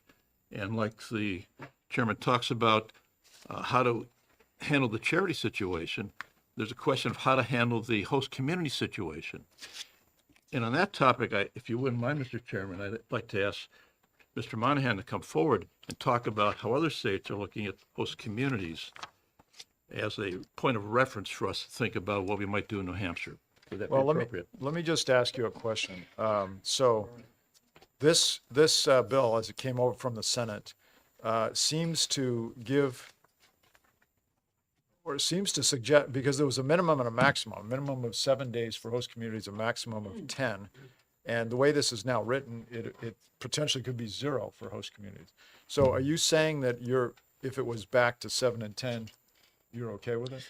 No, I think the concept is fundamentally flawed. And this gets back to some of the debate we were having about a lot of money going to certain areas of the state and very little money going to other areas. Shouldn't the area of the state that's affected have a say in how much compensation is appropriate for their area? Maybe a stoplight, or maybe something more in a serious area. I'd like to make this a local control issue, and having the communities affected by the casino have a say in what's appropriate for their mitigation. Is it 0 days? Is it 7 days? Is it something else like a pilot situation? I'd like to open up the debate on that topic from this fixed amount of days to a broader topic of what's appropriate and what's been done in other jurisdictions. What can we learn from other parts of the country on this situation? Well, yeah, Never ending time. This, yeah, I mean, this is part of this is a great question for the Charitable Gaming Commission. And I think, and I'm sorry, what's his name? Monahan. Mr. Monahan probably would be a great person to have. Are you local or where? Yeah, you must be local. You have the orange tag on. Okay. You would be a good one to have at the Charitable Gaming Commission meeting. I think I'm given the time and where we are with this, I'm not sure this is the appropriate time to go into these details. Unless the majority of the committee feels like they do want to go into this detail right now. I don't think it's helpful at this time. Raise your hand if you think we should skip hearing on this right now. You say skip? Yeah, skip. Not, I respect the fact that he came but I don't think right now we're not going to get to a conclusion. And there is a Charitable Gaming Commission for a reason.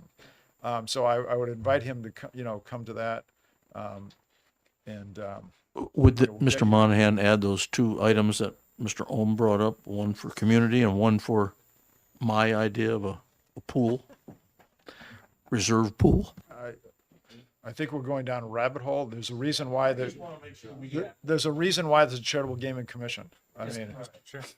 Representative Ulrich. I believe any person can submit anything they want to Darrell Abbas, who as the chair of the commission. Okay, so who wants to move on? Raise your hand. Okay, so I think the majority of the committee wants to move on. Thank you for coming. I appreciate it. Representative Ohm could give you contact information so that we can invite him. I think it would be valuable to have you come to the Charitable Gaming Commission. Thank you. Okay. So with all that, one more. Representative Elmy? Yes, there is on line 29 talking about the host municipality on not having more than however many days in the year. But the municipality of Nashua is a very different thing than the municipality of Lebanon. We get 100,000 people coming in and out at different times during the year. We're the center of it, but they are not in our municipality. Yeah, I mean, it just highlights, more. So More I issues just with want this. that to go to you Yeah. too. Okay, thank you. All right, I'm going to close the work session on SB 542.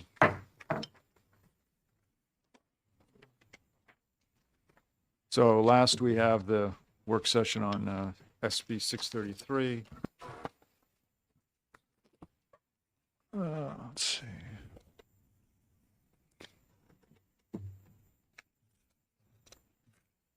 And I mean, I'll just kind of kick this one off. I guess my feeling is this is a total tax credit of aggregate tax credit of 700,000. It's a bipartisan. It came out of the Senate bipartisan. It's an effort to give some support to the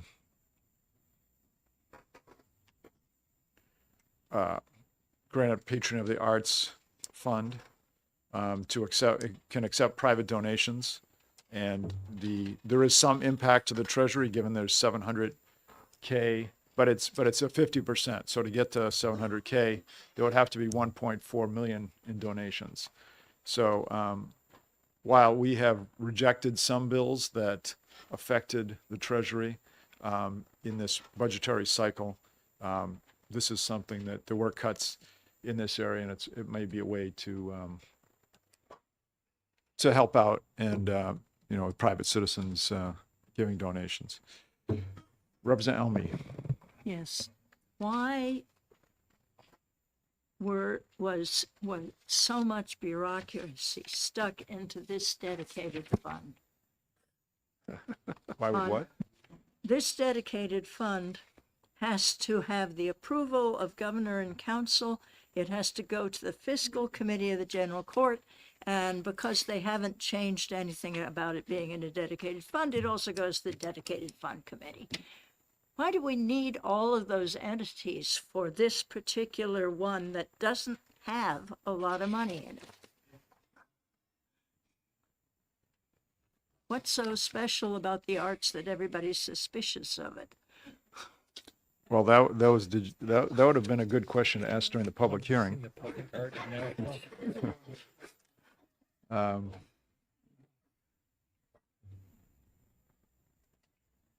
Anybody else? Representative Hacken Phillips. Thank you, Mr. Chair. And just because I sit on the Finance Committee, I know that the past budget cycle was very difficult for the arts in New Hampshire in terms of funding sources from the state.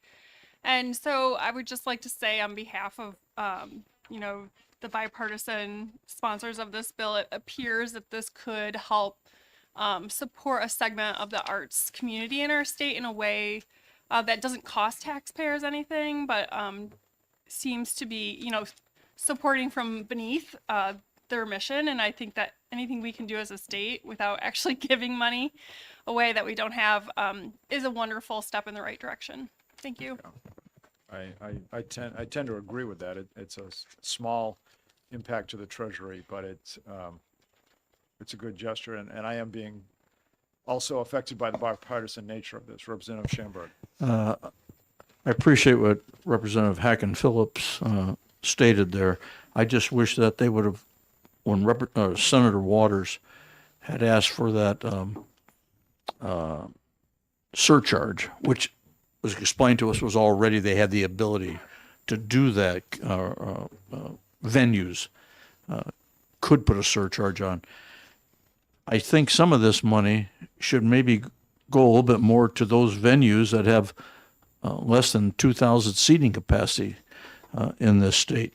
And it would have been nice if this patron arts would look at that approach of taking some of that 700,000 and maybe a little percentage going to the smaller venues that are out there that struggle to survive. Representative Elberger. Thank you, Mr. Chairman. I am of the understanding that the Keefe Auditorium in Nashua has the largest seating capacity in the state, and that's about 1,500. So I'm not sure where the lower seating capacity issues come in. New London, Claremont, I thought you said something about 2,000. Did you mean? under 2,000. Well, that's. There are 14 to 20 venues. If you'd like a list, Claremont, Colonial Theater in Bethlehem, Colonial Theater in Keene, Franklin Opera House in Franklin, Lebanon Opera House in Lebanon, Flying Monkey Performance Center in Plymouth, Lakeport Opera House in Laconia, M&D Playhouse North Conway, Majestic Theater Conway, Peterborough Players, and the Opera North in the Lebanon region. Mr. Chair, Yes, Representative Ellery. Did you We're have getting a- off track. Well, there was a question Way off asked. track. There are issues with this bill that have been recently created. The bill as written, what I think what Representatives Schomburg, Schamberg, and Elberg, After 10 years, Well, it's the 11th year that it kicks in, so. yeah, it's a CH.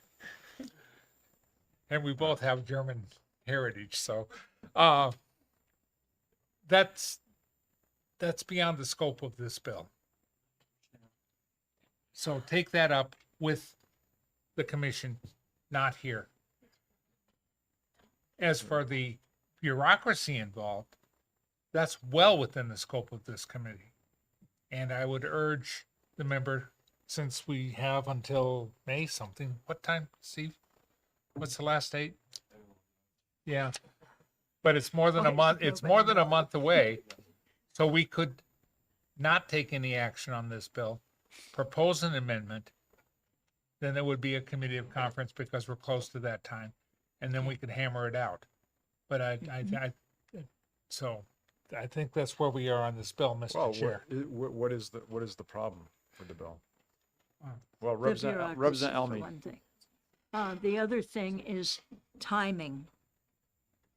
I see this as an invitation to a business to make itself known, which we've seen happening all over the state, and to make maybe a small business, small theater known by providing a considerable amount of money to it and getting half of it off. And if that happens, what you've got is, okay, one guy came in and took up $300K of that $350K for that year. The next guy that comes along can only get 35, and then nobody gets anything. It's 700 total. That's a 2-year, that's term. That's the term. What, it's 700 per biennium? Biennium? Yeah, that's what the fiscal note said anyway. I don't have a fiscal, you have a fiscal note? This is for the tax credit, not the total amount that the person spent. It's Now, unusual, where does it actually, even say that in here? no, the fiscal note actually says there's no impact on the state, which I'm not sure. Oh, yeah, the fiscal note says nothing. Well, somewhere in here, I mean, is this got, oh, no, it's in HB2, which was very confusing, that there was this HB2 basis that created the tax credit. No carry forward of this credit shall be allowed. The maximum credit allowed for all taxpayers shall be $350,000 per fiscal year. That doesn't seem to be repealed in this, so it's $350,000 per fiscal year, or $700 a term. But it's per fiscal year in HB2, and that's not changed. Okay, so other than the money side of it, what you Well, the problem with that is the timing. Are we going to have something that one person can take the first year and nobody else can take? Or is it going to be you have to have something that decides if there are 3 people that came along a day apart, does the first one get it, or do each of them get a third of it? the way it's written now, the first one gets it all. Yes. Yeah. Right. If So- it's a large amount. And that's going to look kind of difficult for people in other parts of the state. So what is your suggestion to propose an amendment to this? To discuss an amendment to this that would deal with the timing issue that we had with, what's it called? The business development tax we've got. You must know what I'm talking about because you're on the committee that deals with that, but I'm not. Tax expenditure review? Tax expenditure. Yeah, Yeah, this would be a new one for that. yeah. I mean, it's pretty minor, but I guess I'm confused by the fiscal note now where it says no impact. I don't see how there's no impact if it's a tax credit. There's an impact in that the state doesn't get 350,000 of what the guy donated, but All right, well, we're gonna have that to, doesn't seem very important. But the structure of the tax is, no, the point is you have to Of- give, you of get the 50, credit the is- credit is 50% of what you donate. So if you donate 700,000, right, then You you get a get 350,000 tax credit, which does affect the state. So the fiscal note doesn't make any sense. yeah. Okay. Maybe they didn't pay any attention to HB2 either. It took me a while to realize I had to find it. No, but even if you don't look at HB2, I guess I don't understand how a tax credit can have no impact. So Yeah. we'll have to push this off. So we won't exec that one. Was that Representative Smith? The last day to report bills not in a second committee is May 7th. Okay. I don't think this is, Jennifer, is this a second committee bill? May 7th, okay. And I think you had said the deadline for all the bills we have currently is May 7th? For bills not in a second committee. Right. No, that's what I Right. mean. I'm just. Second committee bills yet, okay. Nice, okay. Oh, it is, okay. Good to know. 511 was the public hearing we had today. Oh. All right. Early bill, so it's due 4/16. Okay. All right. Raise our hand. Yes, Representative Lane. Yes, thank you. So I know I'm a sub, but I guess my question is, and I wasn't at the hearing, but why do you need this? Why do you need the, I guess my question is, what, greater than 50,000? Why do you even need that? What's What do the you mean, purpose? the approval? What's the purpose of the You're bill? talking about the approval? Yeah, Why why do do you you need need approval of something that's greater than 50,000? Well, that's Representative Almey's concern. Why is there all that? So, Representative Almey, we won't exec this today. So if you can dig into this a little bit and find out what the impetus of all that is. Try to find out.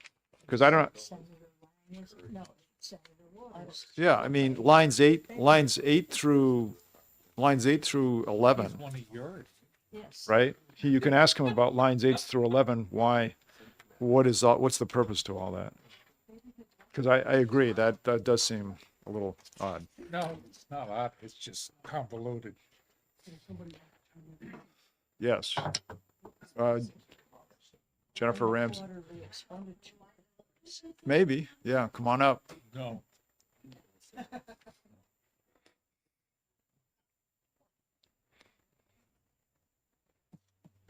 Thank you for the record, Jennifer Ramsey, Tax Policy Counsel with the Department of Revenue Administration. So this is a tax credit that is currently existing. That's the reason you don't see a fiscal impact. It already exists in law. It operates currently the way you described, Mr. Chairman, which is that it's a first come, first served tax credit. The money that is donated by private businesses goes into the Granite Patron of the Arts Fund, which exists to fund the New Hampshire Council on the Arts and Division of the Arts. And that was all created by HB2. So that all already exists in law, and this bill doesn't speak to any of those questions. it doesn't, nothing about the credit says how the money is to be distributed to various recipients once it's in the fund. That also is not touched by the law. What this bill does, is my understanding, is it creates a limit above which you have to go to governor and council to receive approval to receive the gift. And the reason that that became necessary is because the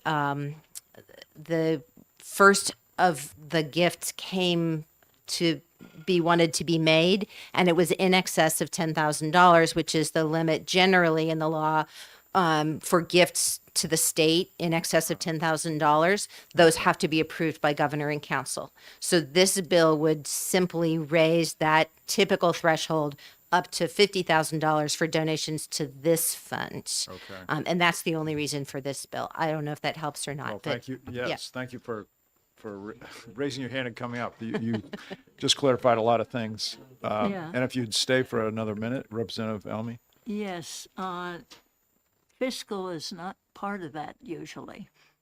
The Joint Fiscal Committee? Yeah. Correct. But it sounds like the main difference here is the standard 10,000.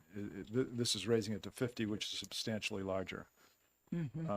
Okay, given these new facts, do we feel good about this now, or? I do much better. Okay. We know the facts. So it's amazing how that helps. Representative Elmy, do you feel better about it? No. No? Okay. No, Well- especially I think we should take the fiscal committee out of there because you've already got the dedicated fund committee. This is under dedicated funds. Ms. Unless they Ramsey, took that out when they created this thing. Ms. Ramsey, do you know why they put the fiscal committee in this?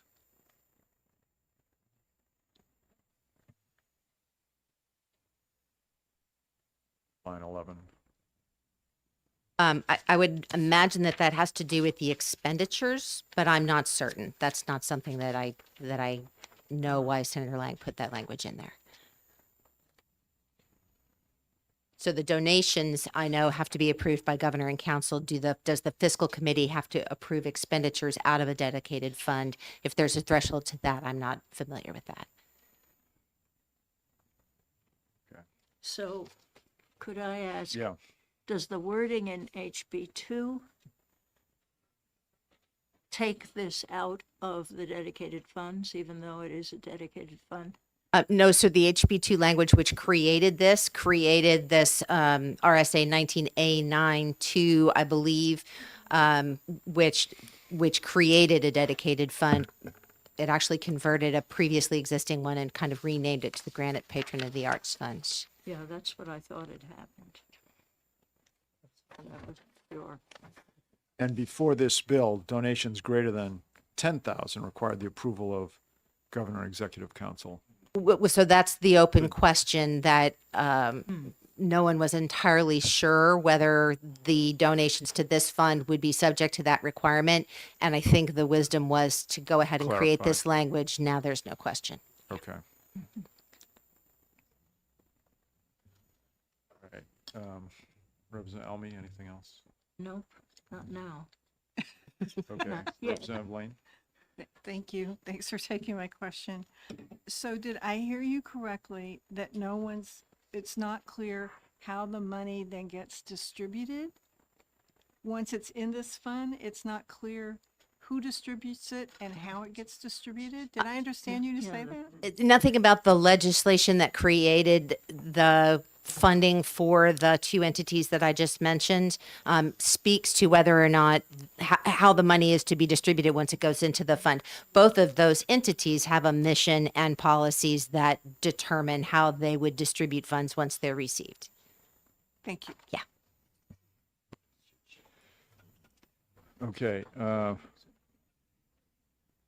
Is Representative Elmy, are you ready to move forward on this, or do you No. still have a concern? What's your concern now?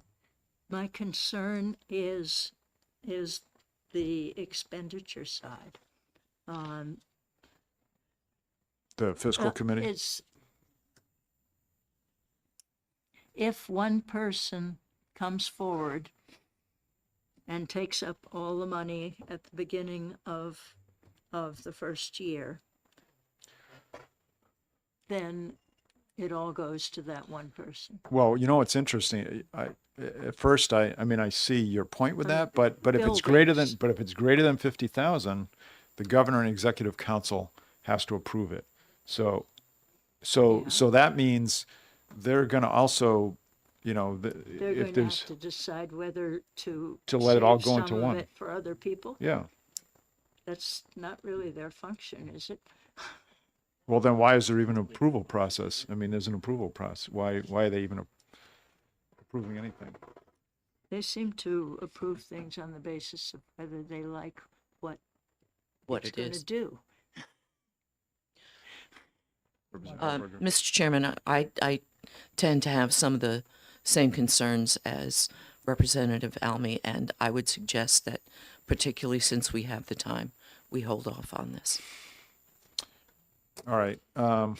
Representative Almy, if, you know, again, if you'll talk to To Waters. Senator Waters and find out why is the fiscal committee involved and how did they get around the idea that one donor might take up the whole thing. You know, you can come back to us with that. I'm gonna end the work session now on SB 633. All right, with that fact now, we're down to just 2 bills that we will exec. We're not going to exec the one we heard today. Which one is that? State park fees, the one that's early. Oh, well, if you're ready to exec, I mean, it's, I don't know. we have a statement that we can executive session may be held throughout the day. If the minority leader and I agree we want to move forward with that, we can. But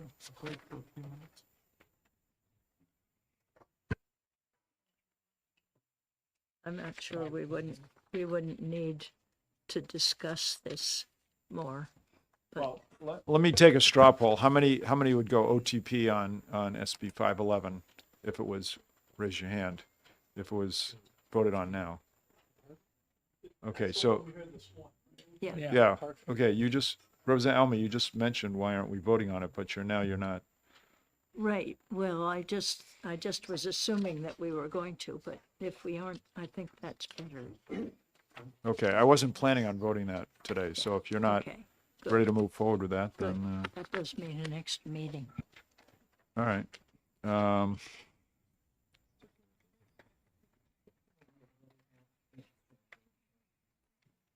Okay, wait a minute.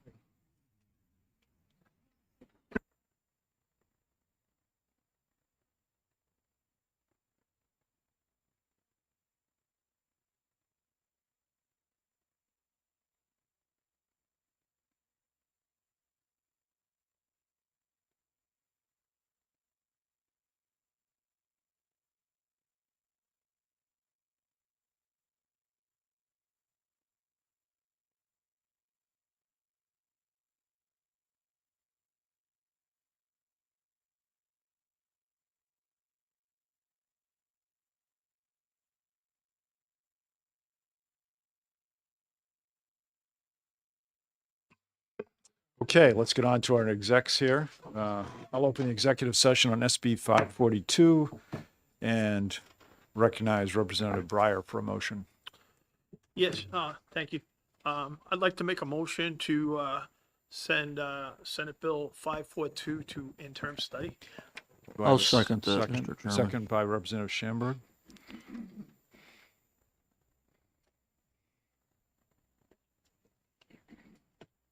Would you like to speak to your motion, Representative Breyer? Yes, I believe that some points were brought up today about with those 2 handouts about the host jurisdiction and some of the issues with the number of days the casino's open and some issues with the northern, the North Country and the ability to have charitable gaming days. So because of those reasons, I just thought it would be good to send it Okay. to interim study. Anybody else?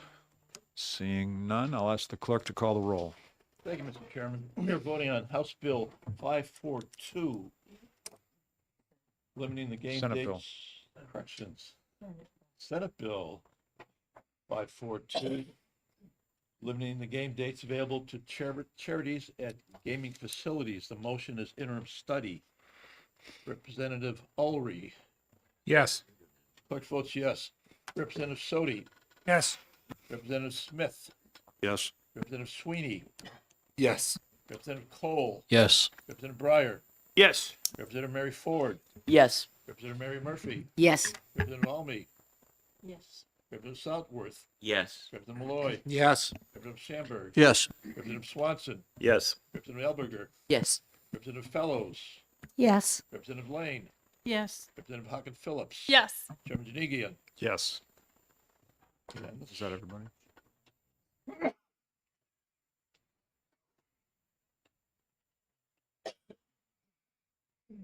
Should be. 19 or 20? Are we missing anyone? I have no members missing. Why do we have nine? Oh, right. Yeah, no, we have 19. That's right. Okay, the vote being 19-0, the motion of IS passes. I assume there's no objection to consent. Seeing none, it'll go on the consent calendar. Okay, I'll close the executive session on SB 542. And now open the executive session on SB 652.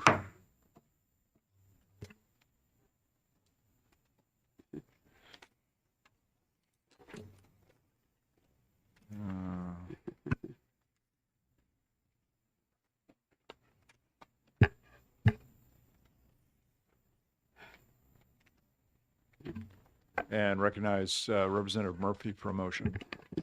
Thank you, Mr. Chairman. I move ought to pass on Senate Bill 652-FN. Second by Representative Almy.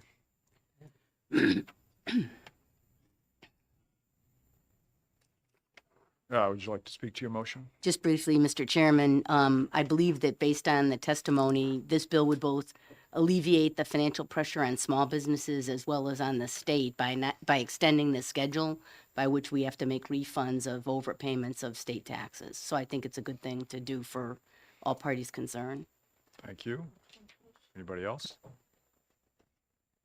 652. Yeah. That's the reason. This is the one that you were talking about, right, Mr. Chairman? 652? Yes. Representative Schamberg. Yeah. No problem. Oh, good. Okay. What? Thank you for your support. All right. I'll ask the clerk to call the roll. Thank you, Mr. Chairman. We are voting on Senate Bill 652, changing the maximum award of tax credits for overpayment of due taxes. The motion is ought to pass. Representative Ulrey. Aye. Clerk votes yes. Representative Sodi. Yes. Representative Stephen Smith. Yes. Representative Sweeney. Yes. Representative Cole. Yes. Representative Breyer. Yes. Representative Mary Ford. Yes. Representative Mary Murphy. Yes. Representative Almy. Yes. Representative Southworth. Yes. Representative Malloy. Yes. Representative Schomburg. Yes. Representative Swanson. Yes. Representative Elberger. Yes. Representative Fellows. Yes. Representative Lane. Yes. Representative Hawken Phillips. Yes. Chairman Janigian. Yes. 19-0. 19-0. The motion of OTP passes, and if there's no objection to consent, that'll go on the consent calendar. Okay, so reports are being written by Representative Breyer for IS on SB 5. Let me close the executive session. And Representative Murphy, 652, SB 652, if you guys could get me those reports by, let's see, what's today, Monday, probably like mid-afternoon tomorrow. Thank you. I don't know about that. So depending on what new bills come in, right now there's still only 5 Senate bills in. And so if new bills come in, there may be a meeting next week. Right now, I don't have a whole lot to schedule. I don't think there's any rush on SB 633. And the other one is CACR 12. You should all know by now there's an amendment to that, and that will be heard in Representatives Hall on April 15th. So that's at 3 p.m. Yep. Yeah, well, it's a special meeting. Yeah, but your arm will be fixed by then. You can drive. Does anyone have any questions? If not, we're all done. Thank you.